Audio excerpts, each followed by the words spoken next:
Happy Monday ug maayong adlaw sa tanan. Kini atong latest weather update May 23, 2022. Ang habagat or southwest monsoon ang padayong nakaapekto sa may kasadpambahin sa Luzon ug wala tay gi-monitor na low pressure area sa sulod ug gawas ng atong Philippine Area of Responsibility. Ang weather condition sa tibuok Visayas kasama na ang probinsya sa Cebu makasinati ng panagsama panganuron ngadto na sa madag-umon na kalangitan ug nay mga patak-patak na mga pag-uwan o kini mga localized na mga pagpanugdog og kilat.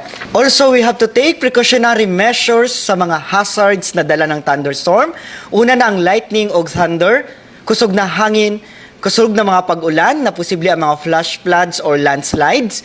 If severe ang thunderstorm, posible ang tornado or water spout, og hail or ang pag-ulan ng yelo. Na ay forecast maximum heat index na mo range sa 38 to 42 degrees Celsius ug under kini sa extreme caution to danger na category. Para sa atong mga dugang detalye, bisitaha to mga official social media accounts.